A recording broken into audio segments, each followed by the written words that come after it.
দীনকৃষ্ণ ঠাকুরের একটা দালাল, তার নাম হচ্ছে সুরজিৎ সিং।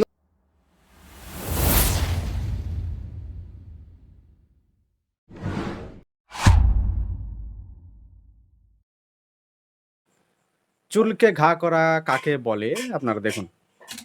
একটা ফেসবুক চ্যানেল থেকে একটা ভিডিও প্রচার হয়েছে আমার নামে।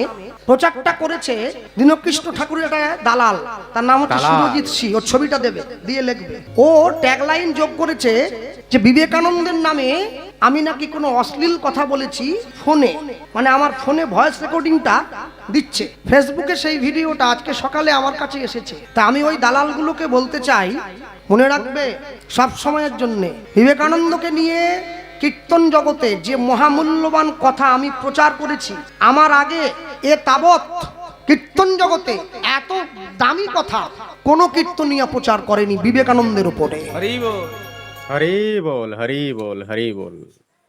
একটা ভেড়া কীর্তনের আসরে দাঁড়িয়ে কীর্তন পরিবেশন করছে। তার কীর্তনের আসরে দাঁড়িয়ে সে যেখানে হরি কথা হয় সেখানে দালাল বলছে, কোনো ব্যক্তিকে সম্বোধন করছে দালাল, মানে গালি দিচ্ছে তাকে। এটা কীর্তনের ভাষা প্রথমত, সেই জন্য ভেড়া বললাম একে আমি।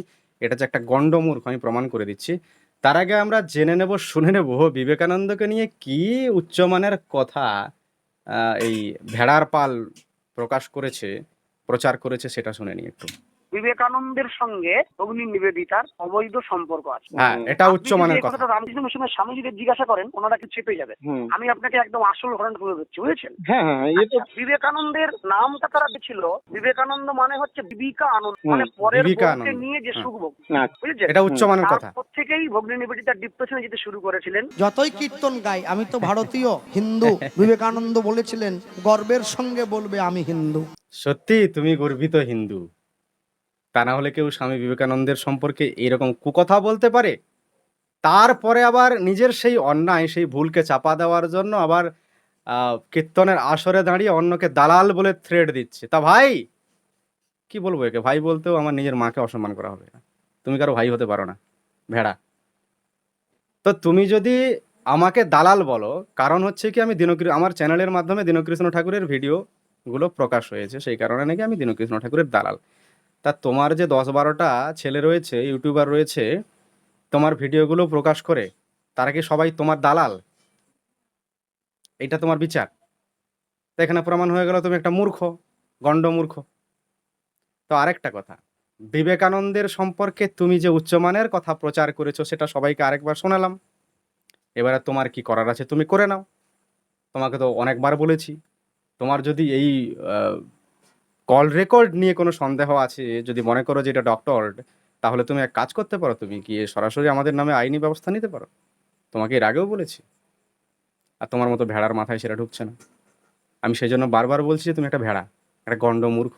কি করে কীর্তনের আসরে ওঠে, কারা কি কীর্তনের আসরে উঠতে দেয়? আপনি ভাবুন, কিছুদিন আগে পর্যন্ত এই কীর্তনের আসরে হরিকথার নাম করে দীনকৃষ্ণ ঠাকুরের কীর্তন করত, আর এখন দীনকৃষ্ণ ঠাকুর সহ সুরজিৎ সি, সেও এর এখন কীর্তনের কন্টেন্ট হয়ে গেছে। কীর্তনটা কৃষ্ণ কথার জায়গা। ভাই আমি বলতে পারি, আমি তোমাকে ভেড়া, ছাগল, দালাল বলে দিতে পারি। আমি কে? আমি একটা সাধারণ মানুষ, একজন সাধারণ কন্টেন্ট ক্রিয়েটার, ইউটিউবার। তুমি একজন কীর্তনিয়া, একজন ভাগবত পাঠক।